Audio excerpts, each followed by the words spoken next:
Hello and welcome to this week's Trad Tasman Talk. It is 6 p.m. here in Lockdown Melbourne. I'm Tim Wilms, Editor-in-Chief of The Unshackled.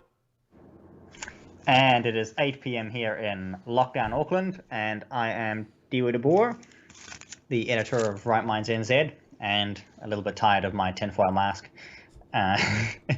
Good to see everyone here. Masks still just recommended, not compulsory yet. So isn't the official line strongly encouraged or highly recommended? Yeah, highly recommended is the official line, but not mandatory. So there we go. We're all good. But if you do want them, you can buy them. They're only about $60 each. I'll make them myself. Just let me know if you want one. Well, I must say, welcome back to the lockdown club. It is. We left you in lockdown a couple of weeks ago when I decided to take some time for campaigning. But now it appears that my campaigning has stalled. So here we are back on the show. It remains to be seen whether the campaigning will resume in a couple of weeks or whether the election will be held.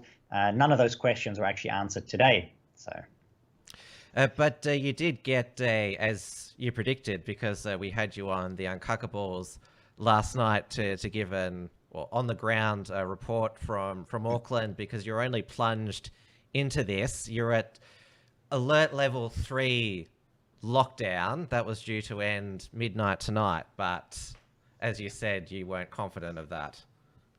No, I wasn't. I was actually expecting us to basically go into level 4, but we have just had an extension of level 3 for 12 days, which would put us at a 2-week cycle, which I was expecting at a minimum anyway is 2 to 4 weeks is usually what you would expect, because the virus, the Chinese virus has a sort of a 14-day incubation cycle, which means that when you get through to the 14 days, you get 1 full cycle in lockdown. If you do another 2 weeks, you get 2 whole cycles, and you basically know whether it's under control or not. At least that's what they did last time. So I'm expecting something similar. So they have said, because I've started to watch the press conferences in Australian Sky News, they have a dedicated COVID-19 channel we can watch on an endless loop all the press conference from our state leaders, the medical officers, Prime Minister, and now Jacinda Ardern, and is he Chief Health or Chief Medical Officer?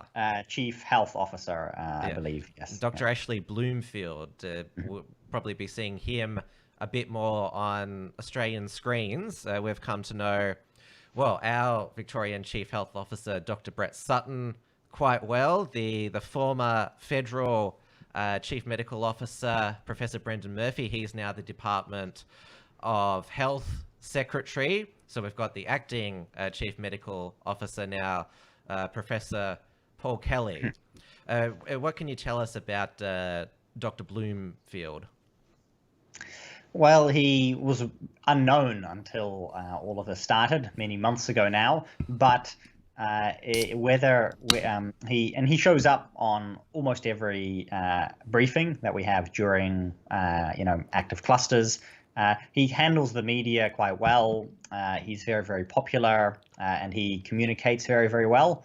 But his decisions are always in line with, so his public health recommendations always seems to be in line with where public opinion is. So, and often in line with where cabinet wants to go.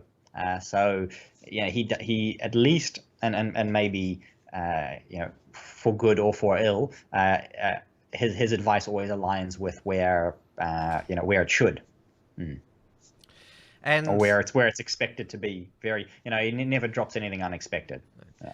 And the attitude of ordinary New Zealanders so far, and the mainstream media, is we've all got to get tested immediately. This is the right thing to do, and all these conspiracy theorists are going to be out again.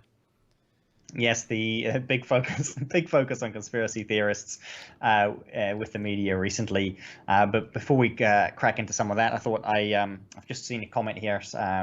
Oregon has said he's cracked open his port. I've got my gin out tonight. I think for most New Zealanders, this is probably the 3rd night in a row that we've been drinking just while we're absorbing the news.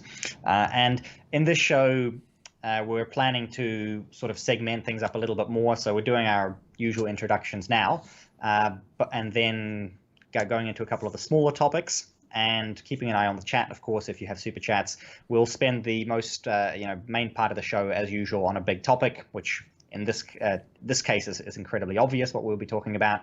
But I want to dedicate the last sort of 15 minutes of the show to sort of a Q&A. So we'll go through more than just super chats. If you've got questions, just ask them. If you've got things you briefly want us to cover in our overview, send them to us at the beginning. Just comment on, here something that's happened that you want an answer to, but especially in the last 15 minutes. So we'll try and make the show a little bit more interactive from here on out as well, rather than us just talking about the same things all the time. So thank you to everyone who's come on the show as well, and good to see so many people in the chat, and obviously super chats. I believe Tim would interject that here. If you do want to leave a super chat, go on the Unshackled channel, and that's got the super chats activated, and you can leave a comment there that Tim will read out. And if you want to be able to send through super chats to the Right Minds channel, it needs another 419 subscribers. So, well, there's so subscribe.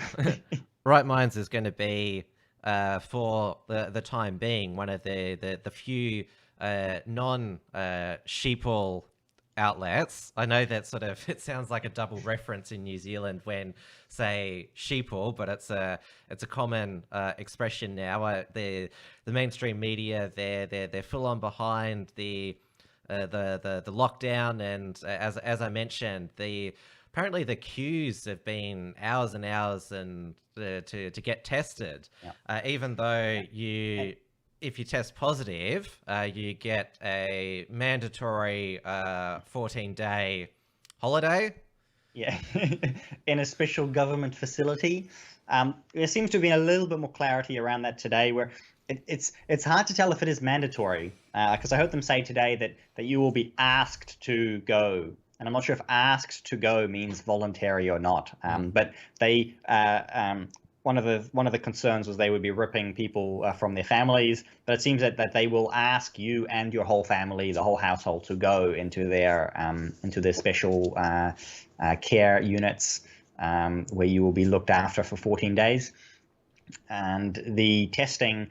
And they're turning away people from testing as well. So the queues are so long, they can't process all of the tests who everybody wants to go and get tested, that they're actually turning people away. And they keep saying, if you don't have symptoms, if you haven't rung ahead and asked if you should be going for a test, then don't come for a test. So they're actually turning people away from tests at the moment still, and they're only testing people who are symptomatic.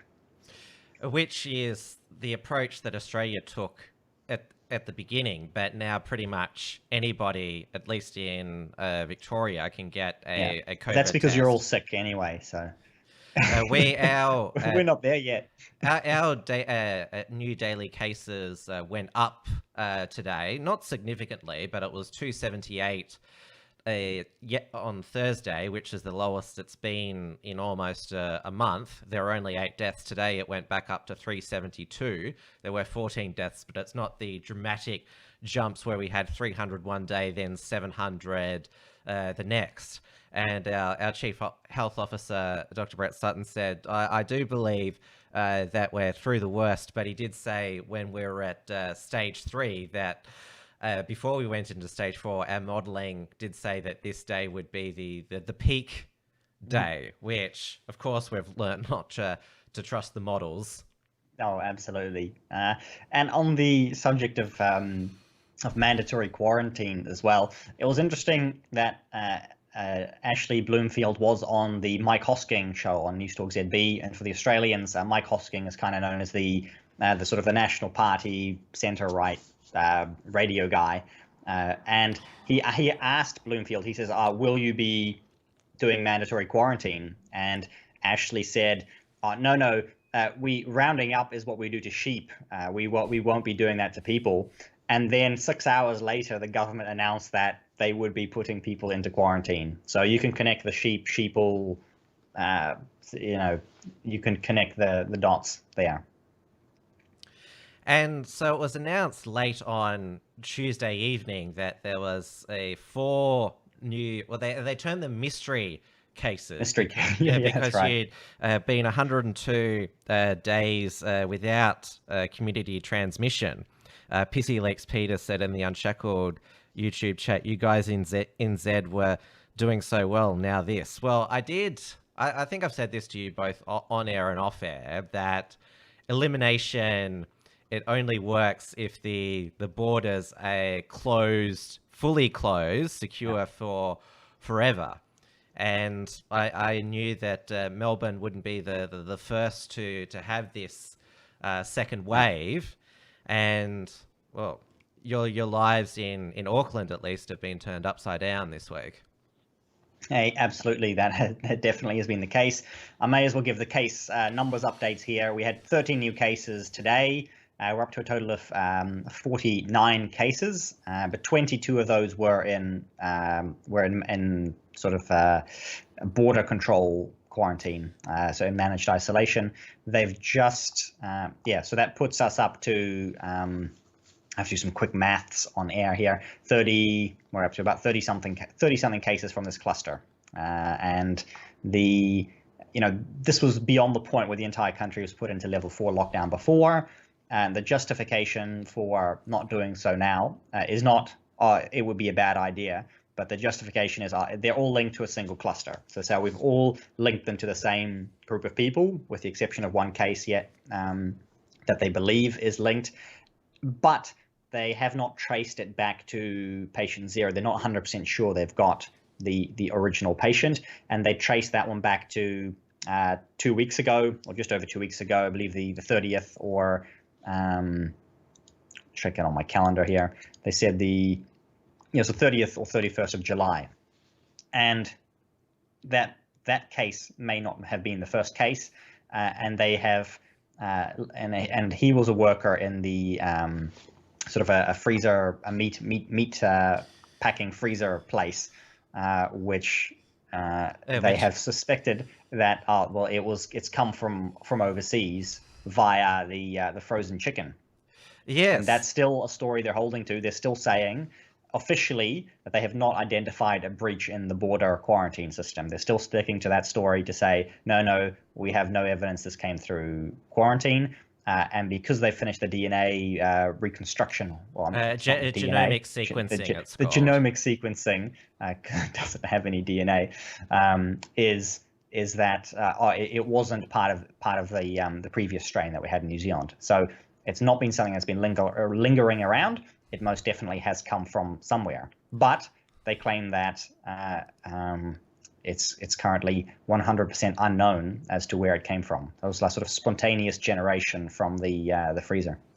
So patient 0 could be a dead frozen chicken, which China has actually claimed that chicken wings imported from Brazil tested positive for COVID-19. A sample of frozen chicken wings imported from Brazil has tested positive for novel coronavirus in the southern city of Shenzhen, the latest in a series of reports contaminated imported food products. Maybe it didn't originate from bats, the coronavirus. It came from chickens. And it's and we have had another Chinese doctor escape. Just today, I saw it was actually on the mainstream media saying that they had another Chinese doctor who was saying that they cooked it up in a lab. So the lab story, the lab conspiracy, at least that's what they used to call it, is still alive and well, and still looking more like a sort of a conspiracy fact. At least things keep pointing back to the lab over and over again. Now, of course, the big question is what's going to happen with the election on September 19th. I know that the new opposition leader, Judith Collins, has called for it to be delayed, and her official reason is so that it can be a free and fair election. Both sides get to equally campaign. The reason you're able to do this show tonight is because campaigning has ended. But I can't help but suspect maybe Judith Collins, she wants the election delayed so that Jacinta's elimination triumph can unravel in the coming weeks. And that is is exactly what I would suggest as well. The longer we wait, the more things unravel for Jacinda. Possibly the lower her support will drop. It's unlikely she'll get a boost at this stage. So where do you go from here? Unless she can re-eliminate COVID-19, if she can re-eliminate the Wu flu, and then claim, oh, yes, I've done it again. But at some point, her government has to take responsibility that it's they're the ones who stuffed up. They're the ones who have taken us down the wrong path, or have decided to go for what currently we can still say is an impossible task, which is eradication and permanent eradication.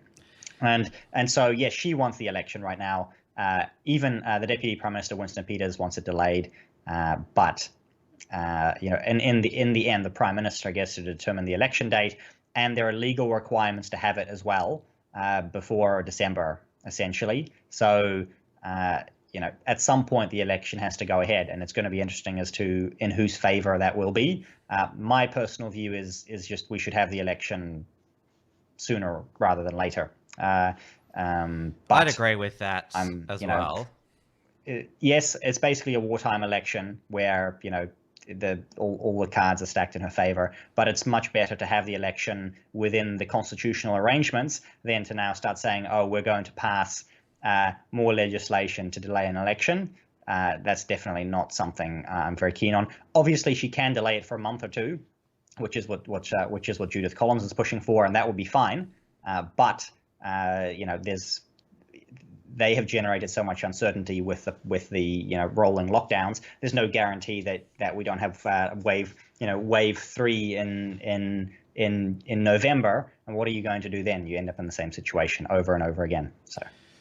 Well, we've described the queues to get tested, and of course, as Donald Trump famously said, if you test more people, you're going to find more cases. And well, there is already one person in hospital, I heard Ashley Bloomfield say, which is how our second wave started. There were the clusters, and I'll just show you Australia's current coronavirus curve, which keep in mind, most of this is from Victoria. You can see this was the first wave here back in late March, early April, then down throughout May and June, and then you can see it slowly went up, and then pretty much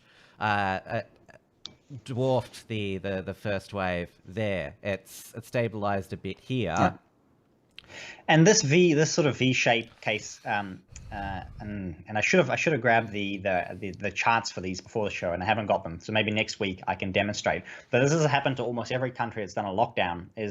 I'm trying to demonstrate it with my hands here in front of the camera, but they would go up, and then if you look at if you were to chart careful with your hand model, signals. I do need to be very careful with what I'm doing with my hands. And then they would drop again, and then after they lifted their lockdowns, they would go back up to where they would have been tracking if they had never done a lockdown. So there you go. My dangerous hand signals. I hope they went okay there. But the end result is the same as if they had never locked down. The end result is Sweden. That's what that seems to happen when you model them together. The end result is the no matter what, the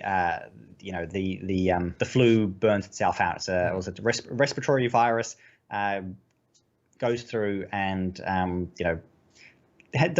does whatever it does that even the health professionals don't fully understand, but it simply goes up to a certain amount and then drops off out. And essentially you are achieving some kind of herd immunity, even if you're only looking at 10, 20% or less of the population, but possibly because easily 80 or 90% of the cases are so mild that people not going to get tested, not testing positive. So that appears to be the case in all of the places that have had, the so-called second wave is simply the first wave completing itself after it was interrupted by a lockdown. Yeah, that's why I've sort of referred to the first so wave always, that Australia and New Zealand had back in late March as sort of a phony wave because it was mainly return travellers. There was hardly any community transmission, where with our second wave or genuine first wave, there is so much community transmission going on, which is why the contact tracers have actually had a huge task on their hands, and there's been heaps of stories in Victoria about close contacts. So it took days for the contact tracers to get into contact with them. So there was, as I said, the first wave was sort of a phony wave. There was not much contact tracing to do, but this is the actual challenge to. And they keep saying back then and still now, we have the gold standard contact tracing. We can trace so many people per day, and even still now, they're struggling. They're even struggling to communicate correctly where the cases are. We had this happen today. They had the press conference. Chris Hipkins, who is the new health minister, as everybody will remember, our previous health minister did not survive the previous lockdown, and I mean politically rather than physically. Yeah, he didn't survive it physically either. He did quite well physically, but looking after himself. But he certainly did not survive in any political measure. So the new health minister came up on stage today, and he said. Yeah, I've got the footage here. Yeah, and you play the clip. Just a couple of seconds of it is all we need. Yeah.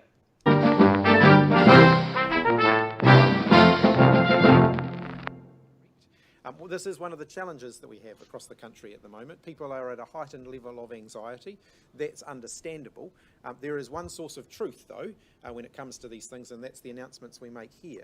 And one of the reasons that we are not drip-feeding information out, we are doing it in a consolidated and coordinated way, is because we don't want to spend our time, chasing down and reconciling information. We'll do that properly, and then when we make the announcements, we'll make sure that the information is all verifiable and fact-based. And that's probably enough of the clip. One source of truth. The old trust us, we're the government. Yeah. And this is the same line that Jacinda rolled out last time. He went and rolled it out again this time. And then we cut off that clip there, but Ashley Bloomfield announces, there's a case at all of these colleges, including Pakuranga College. And then he carries on, and there's some questions about it. And obviously the principal of Pakuranga College went on social media and said, hey, what's the case at Pakuranga College? I haven't heard of this case. We've never been told about this case. And then they said, I'm sure they were notified, but no, it was a mistake in the notes. So they had to go and retract this and say, no, there are no cases in Pakuranga College. We accidentally released tomorrow's news.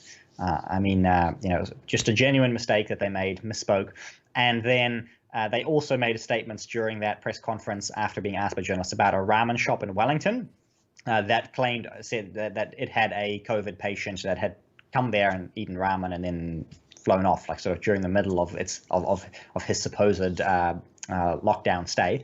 And again, they said, no, we spent hours chasing this up yesterday. All of these rumors are false. There's none of this has happened. You've got to stick with us, the one source of truth. And then again, 3 hours later, they retracted that because there was indeed someone who traveled through Wellington and then went on to Japan, or was it Singapore and Japan, where they tested, a Japanese man, and he tested positive in Singapore. I'm not your one source of truth, so I'm pretty sure that's,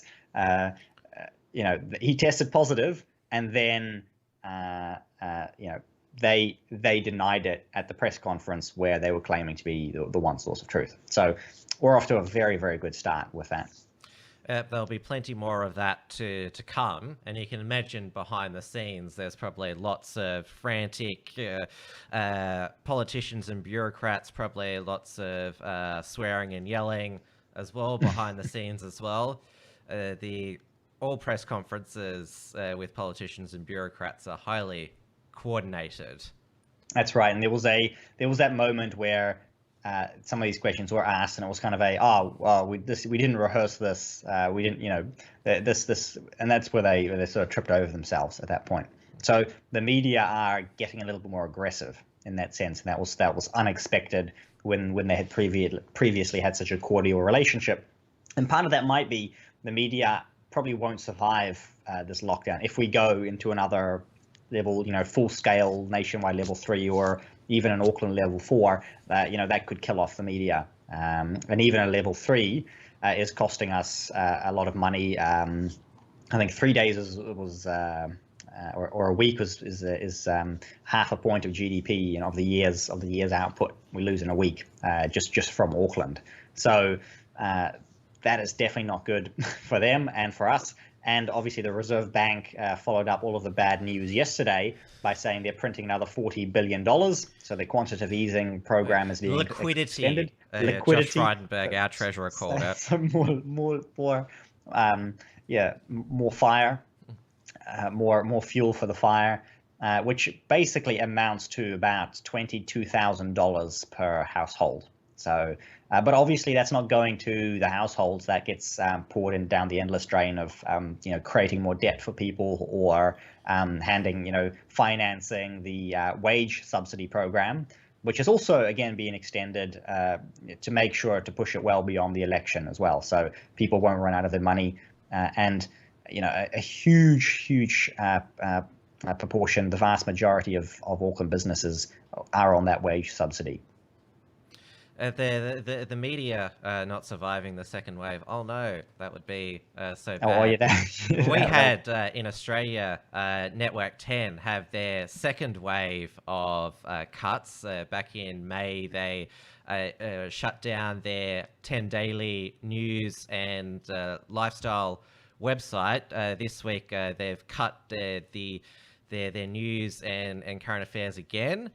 Sadly, they didn't cut the project, though. They cut staff at their Studio 10 program, including Kerry-Ann Kenley, who's probably one of the most based Australian media personalities. All of their news bulletins will now come out of Sydney and Melbourne. So the 10 news bulletins in Perth, Adelaide and Brisbane won't be broadcast locally.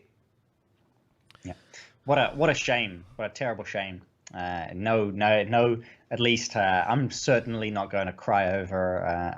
These are the people who got us into this mess, and they're the ones who continue to put through the propaganda, and they feed the conspiracies that they then try to smash. They're the ones that are creating that wonderful environment where everybody wants to be in the lockdown. And that's still the case, still surprisingly high ratings for the lockdown. Although if you talk to people on the streets and all the people that I've come across, which is a decreasing number of people that you come into contact with over the days, but you're picking stuff up at a shop, and people are not happy, especially business owners. They know that they're on a final lifeline where their entire life's work could be destroyed. By this narrative that's been pushed by the media that they've exported from communist China. So they've got the CCP, the CCP virus in both the physical sense, but also in the mental sense, where they've this is the mentality that they've exported, and that we are that's being applied to New Zealand again, the second time, and indefinitely. They're committing to rolling lockdowns indefinitely until there's just nothing left.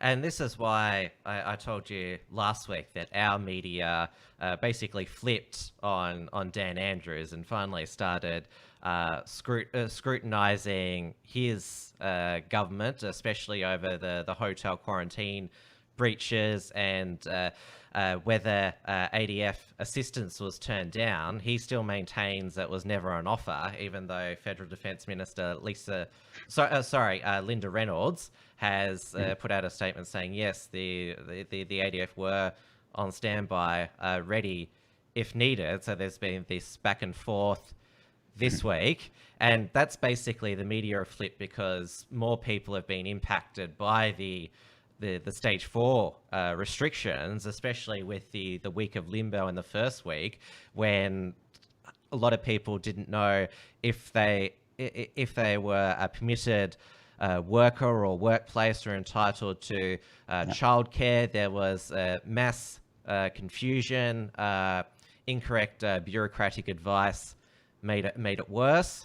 And so that's when the media just basically they stopped hounding the so-called conspiracy theorists, the virus denials, and the anti-maskers, and they're now telling the stories of the people affected by loneliness, mental health. They've even reported on a few tragic suicides as well because of the lockdowns.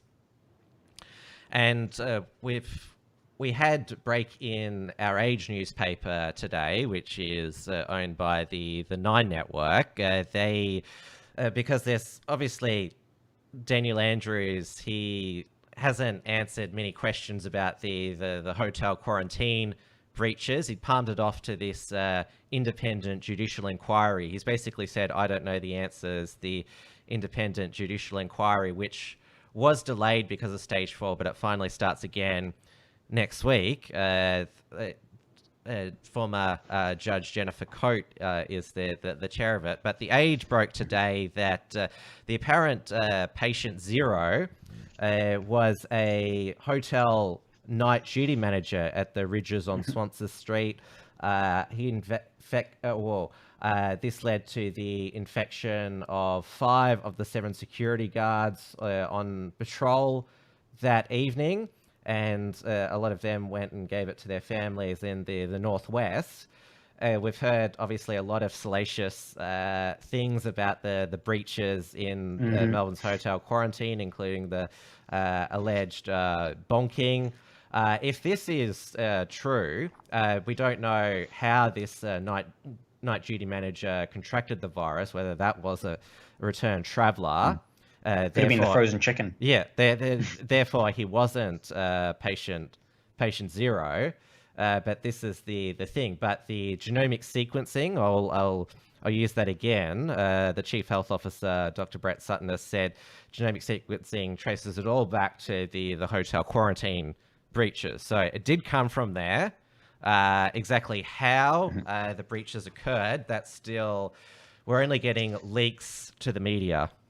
Yep, and in our cases, it's sort of a case of the reports and investigations being pushed forward to after the election. They're all due end of September when anything like this happens. But obviously, you've got your local elections there are still a while away, aren't they? So. Well, we've got the first post-COVID state and territory election coming up on August 22. Northern Territory goes to the polls. The Labor Chief Minister, Michael Gunner, he was on the nose because the territory was nearly broke because of a bloated public service. But because he's kept community transmission out of the NT by closing the borders, that's his re-election strategy. Not a bad one. Yeah, if the country Liberal Party were in power, they would have opened up the borders and let the virus in. And then we've got the Queensland state election coming up October 31st as well, where the Queensland border has been sealed shut again by the Premier Anastasia Palaszczuk. We did see today, because Daniel Andrews, he has his daily press conference where he's asked about the failures in his government. I've mentioned that the biggest tragedy of this second wave is that the virus has got into the aged care facilities, and that has contributed to probably nearly the majority of the deaths in this second wave. And certainly in New Zealand's first wave, half the deaths were from one unit in a dementia ward. So that was, for instance, just one mistake like that. And actually, we had one of the travellers of our new patients, the first 4 patients. They actually travelled to Rotorua, and actually 2 of the new infections that we had were in Tokoroa. So there's actually 2 cases outside of Auckland, which I didn't mention. But they supposedly are all low risk in that area. They're not increasing the lockdown level in the Waikato. But one of the places they stopped was an old people's home, a retirement village in Morrinsville, I believe. And that place is obviously entirely locked down. They tested everybody, and that's where the greatest danger would be. People visiting retirement villages. The other cliche about the coronavirus is it's a wildly infectious virus, which if it has, as that age report said, just come from one night manager, then that is quite alarming. And as we've seen with the mystery Auckland cluster, it spread pretty quickly. Exactly, and so we're expecting a lot more in the next few days. That's really the only way to put it.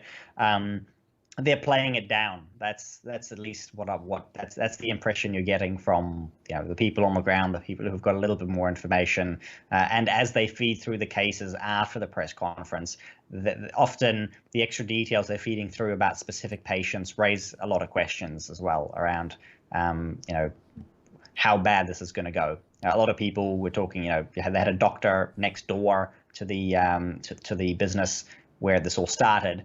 Get sick. Well, okay. Well, how did the doctor get through it? Get sick because the people there weren't his patients. So it clearly, as we said, incredibly infectious, but for the most part harmless for healthy people under the age of 65 with no pre-existing conditions.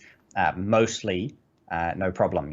Essentially, your risk is like being struck by lightning. So.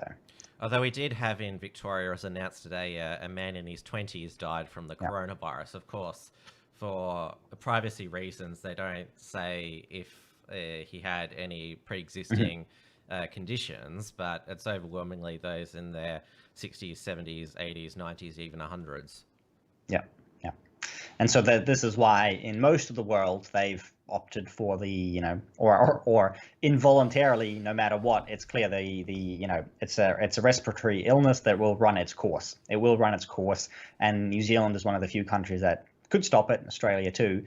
But even then, it's like we said, we're in round 2. If we're still committing to stopping it, we could be in round 3, in round 4, and round 5, and we could be isolated for the rest of the world forever. But there's still no exit strategy except for bankruptcy and some kind of new hybrid of people are making comparisons to fascism and to Marxism and communism. Essentially an incredibly authoritarian system where your freedoms are taken away at a whim. Right, one press conference and a couple of hours later you're locked into your houses. That's the future that we're facing. So we're in an endless authoritarian nightmare because of the China virus, and the CCP could keep us at the threat of being locked in our homes, and there's no real way out, and it's unclear whether people would even vote for anything separate. We were talking about delaying the election before. People are saying, it's not fair that Jacinda gets to campaign this whole time. But at the same time, you're saying, well, people aren't smart enough to see through that. Well, maybe there's your problem. Maybe there's the problem. And so people are still happy with what they're getting. It clearly just has to go on. Right? There's no real way out of it.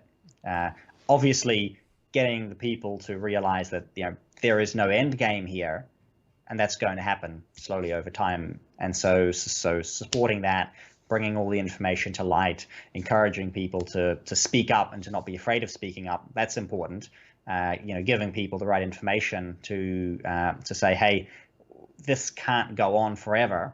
At some point we have to let go, or we have to think about, are we going to be isolated forever? And people still clinging to the vaccine lie, basically. Oh, that's fine. There'll be a vaccine in 6 months, right? That's never been done before. They're still saying, oh, we're close.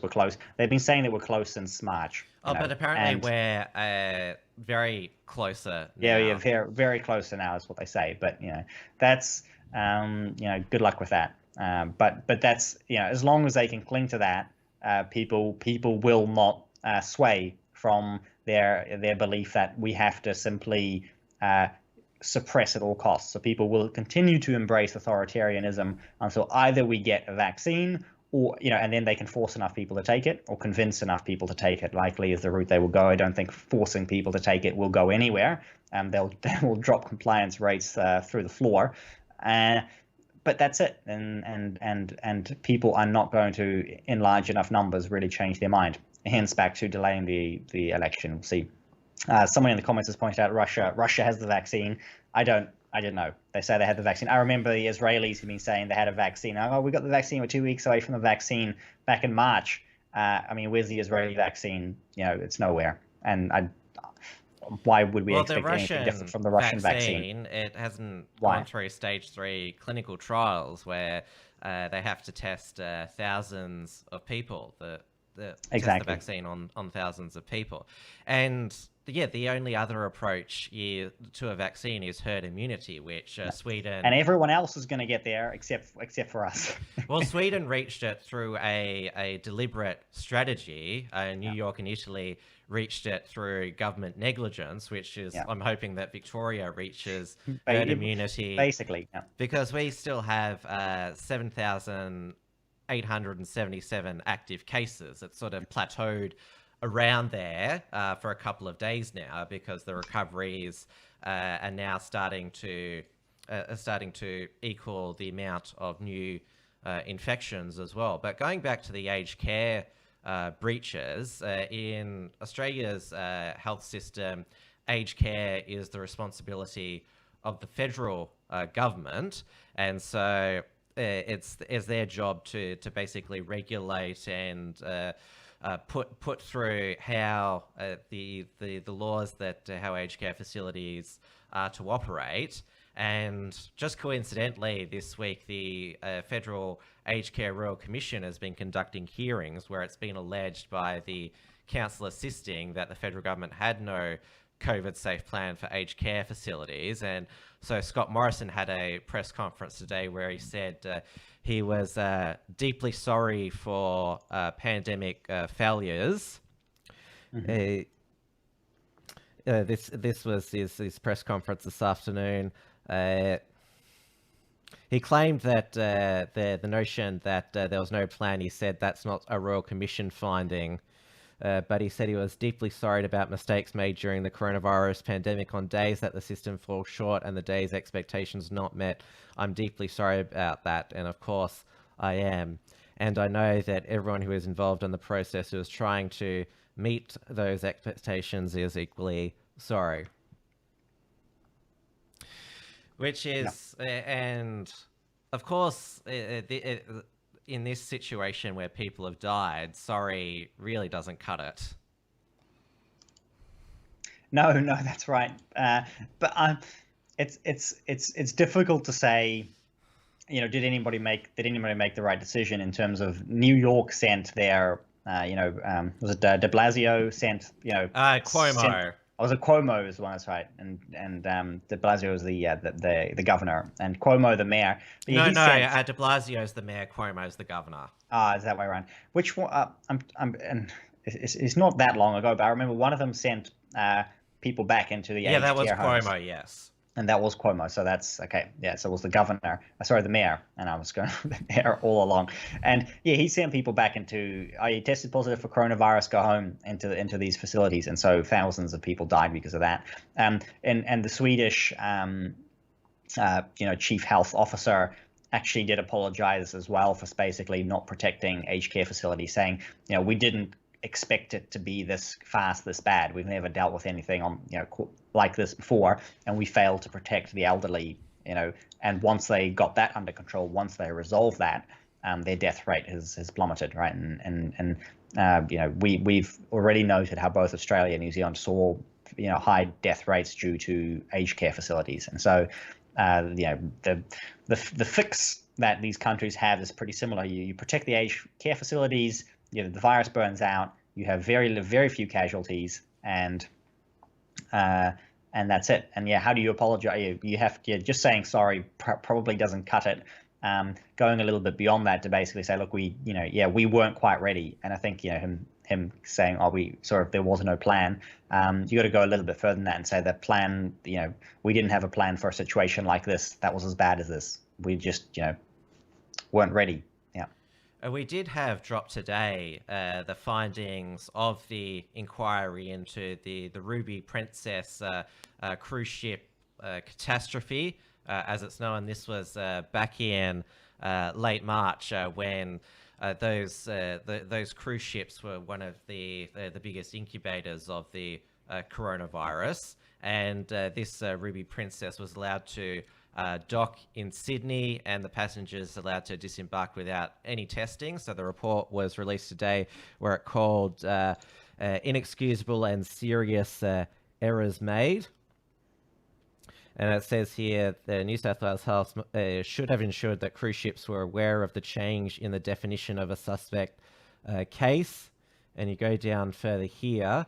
The delay in obtaining test results for the swabs taken from the Ruby Princess of the morning of 19th of March, inexcusable. Those swabs should have been tested immediately.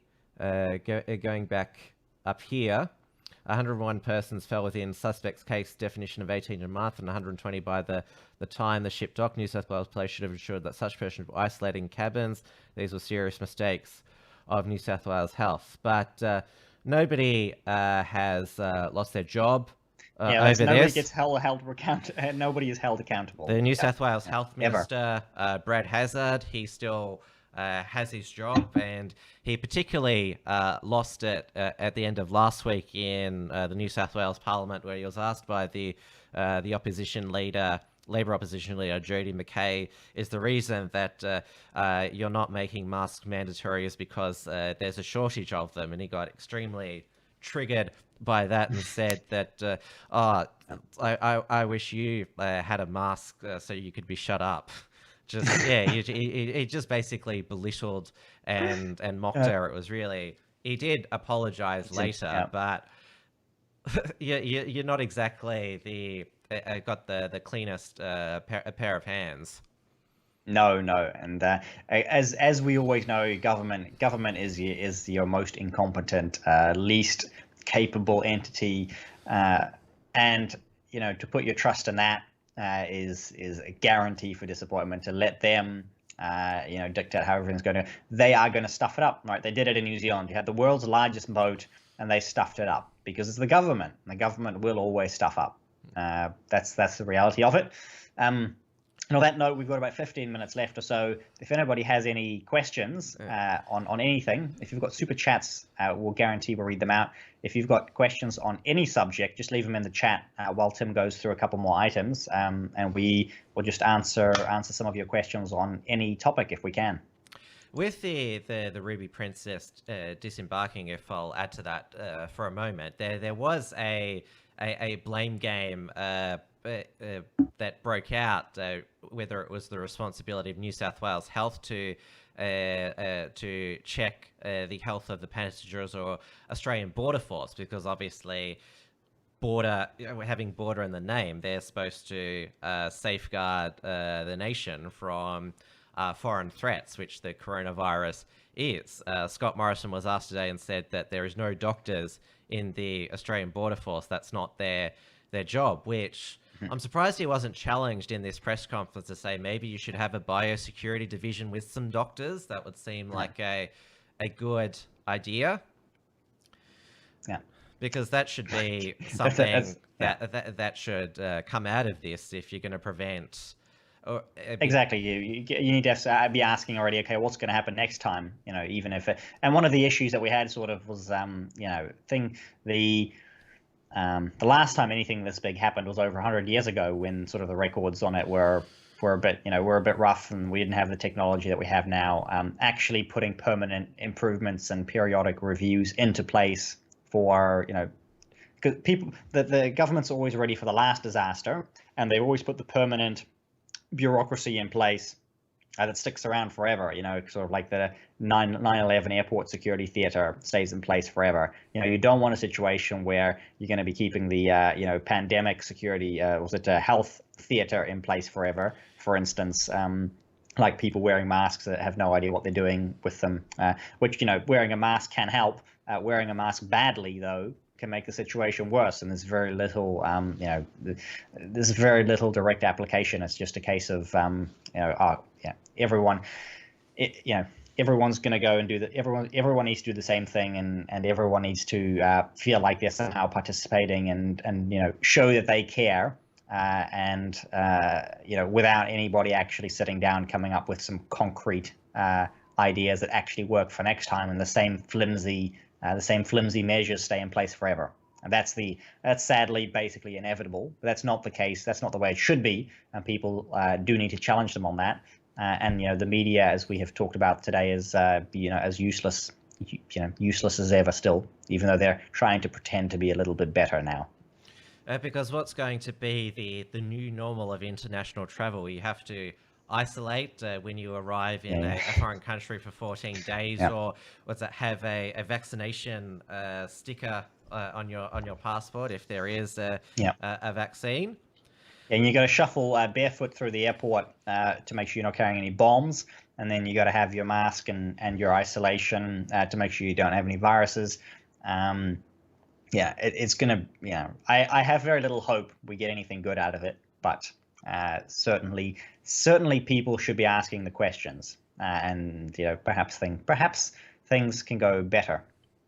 Have got a super chat in the Unshackled YouTube chat from Andrew McGuinness for $10 Australian. Thank you, Andrew. I know that he's become an increasingly regular participant in our chats and YouTube comments as well. In regards to the quarantine in New Zealand, what happens if people who are getting ongoing medical treatment test positive? Do these facilities have the ability to treat those people? So I guess that goes to, are these facilities already quarantine facilities already existing health facilities? No, so the quarantine facilities are hotels, for lack of they are the hotels that have been sort of converted to be used for just for quarantine. So they got a bit of security placed around them now. They've had cases of people escaping, similarly like you would have had in Melbourne. So when people are sick, they keep an eye on them. If they're sick where they need medical help, they get transferred to hospitals that have special isolation wards and special COVID-19 isolation wards that are separate to all the rest. So that's where they treat people. So they shift them from their hotels to the hospitals.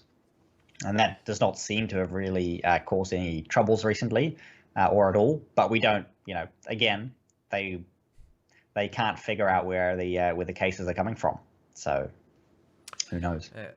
Western Australia is still coronavirus free for now. It's achieved elimination for now. But as we've seen with New Zealand, it sort of delays the inevitable unless you stay closed forever, which is why the WA state government is throwing everything it can against Clive Palmer, the mining magnate who's launched a High Court challenge against WA's hard state border closure because it could be invalid under Section 92 of the Australian Constitution, and there is no time frame about when that border will remain unsealed.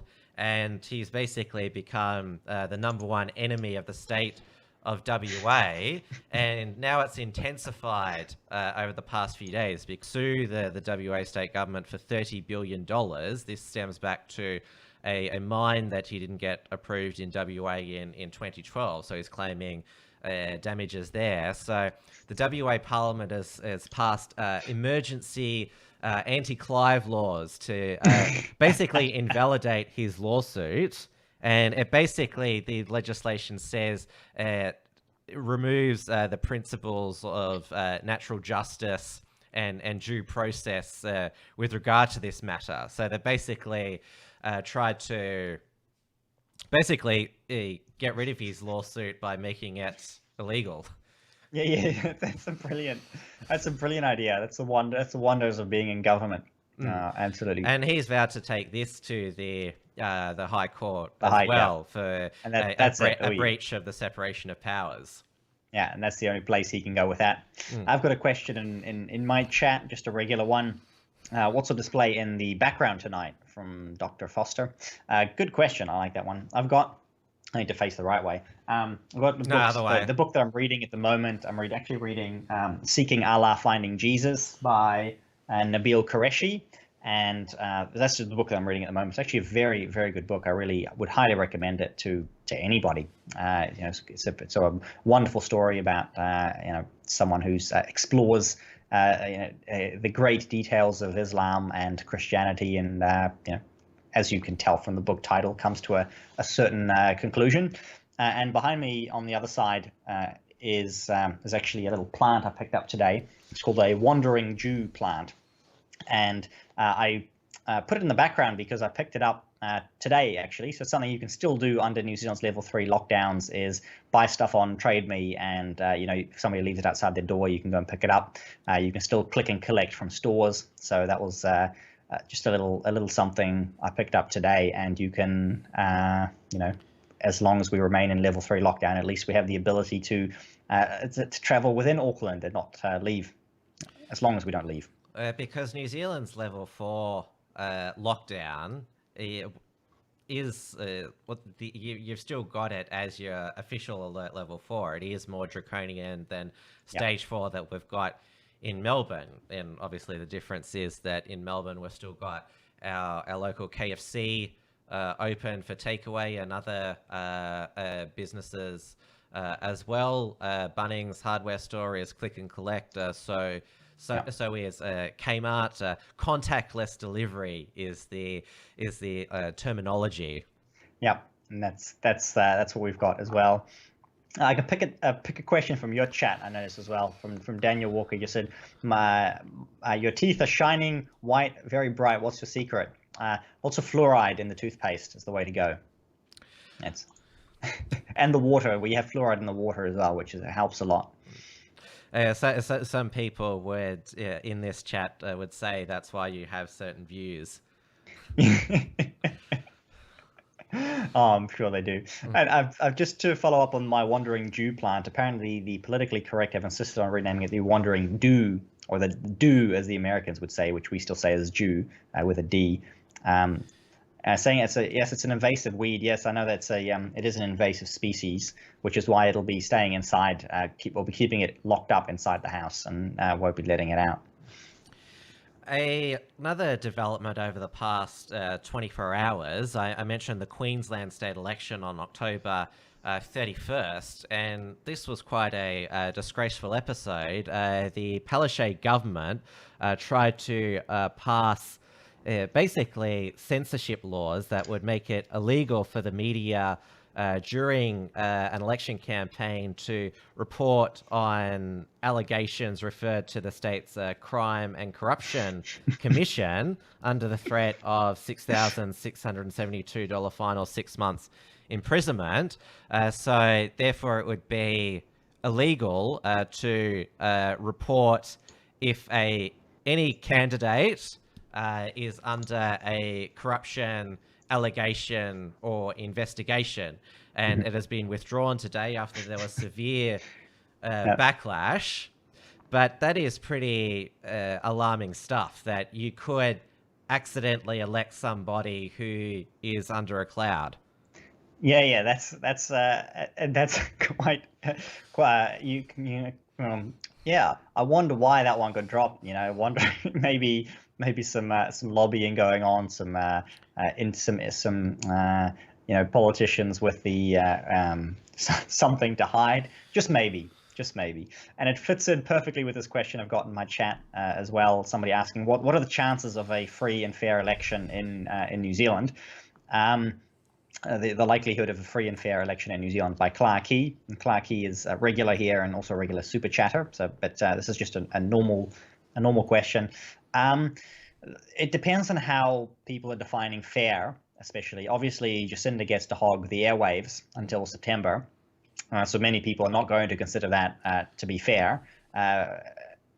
If it's, I would say New Zealand's likelihood of at least all of the votes being counted properly there's a high likelihood of that happening correctly. New Zealand doesn't have corruption in that sense, and I would find it extremely unlikely that we would have that and you're supposed to have quickly. the two referendums as well. Yeah. Obviously, I mean, I've got the leaflets here. They send around government propaganda, and that's about it. So this is our impartial information on it, but it is the impartial information is the government propaganda on the on the referenda, and you've obviously got your daily press briefing, which is also more government propaganda. So it's never a fair game between the opposition and the incumbency, and it's a question of is the electorate capable of discerning the difference? Can you trust the people to vote properly? And that's always the wonderful question to ask in democracy. So yes, people will be. I would say there's a high likelihood of people being able to vote fairly and freely, even though it's not likely to be a fair election in the case that everybody gets a fair chance, and it's not necessarily likely to be a free election in that we may still be locked down and not be enjoying our freedoms.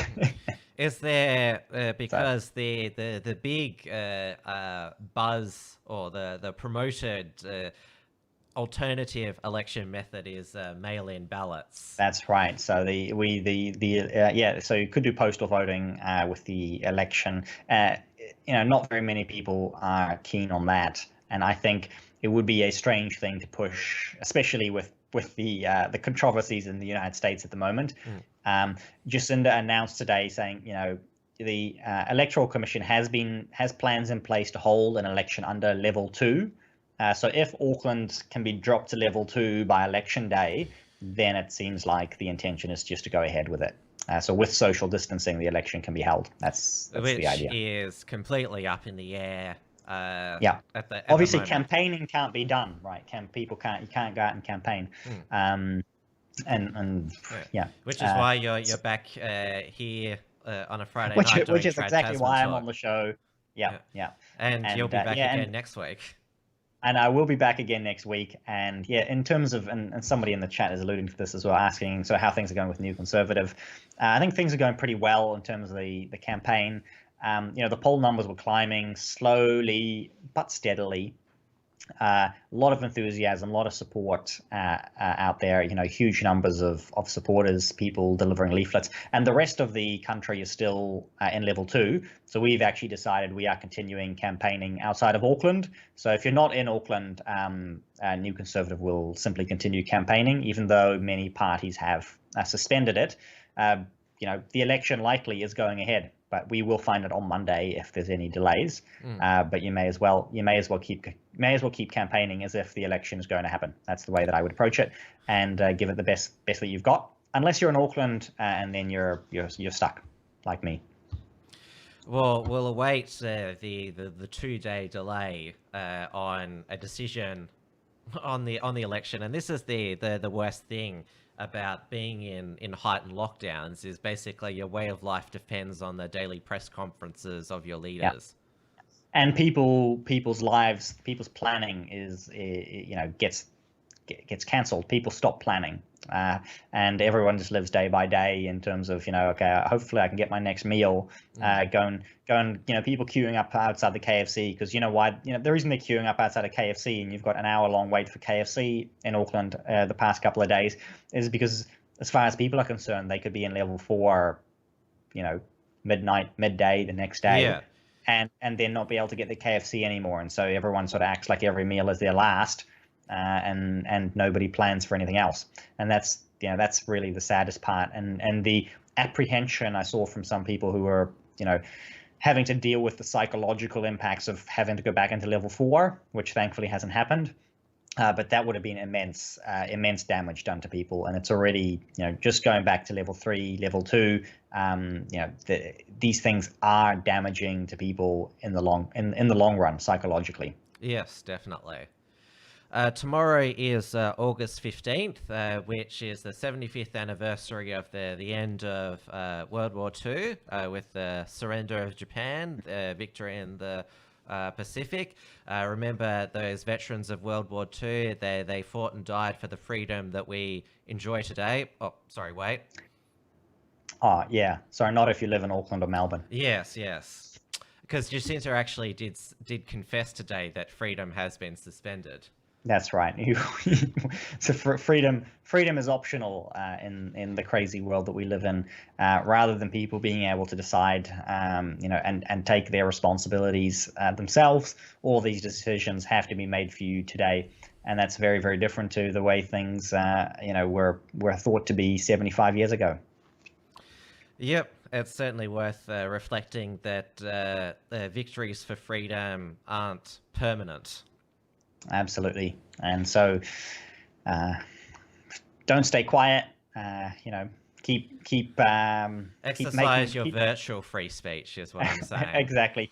And as much as you can in the real world, exercise your real freedoms as well. I know there's going to be a protest in Auckland tomorrow midday, Aotea Square. I won't be there actually. I've got my family. I'm going to be gardening. Got some chances to do some more gardening and spend time with my family. And I don't really think there's much point to it, but a lot of people do, and I think it will be busy. And I got to, there's a lot of, I think we'll talk about it next week, inevitably. So we'll talk about this next Friday. And there's a lot of other questions I see in the chat, in both chats, that I didn't get through.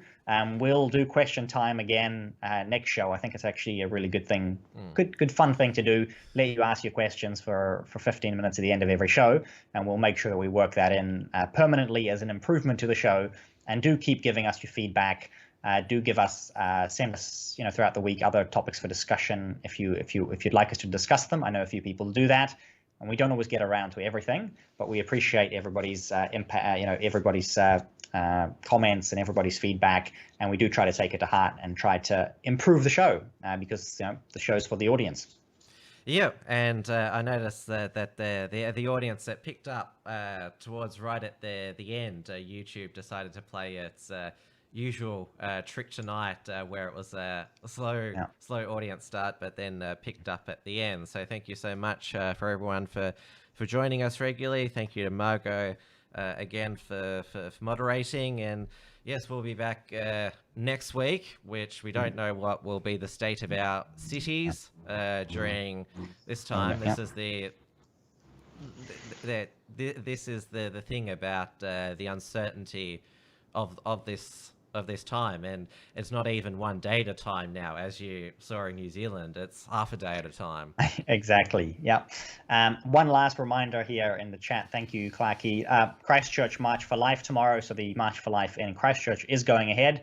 They're officially limited to 100 people, but they can break up into multiple groups of 100 people. And so go along to that if you're in Christchurch. And other than that, we will see you next week, and stay safe and stay free. Yep.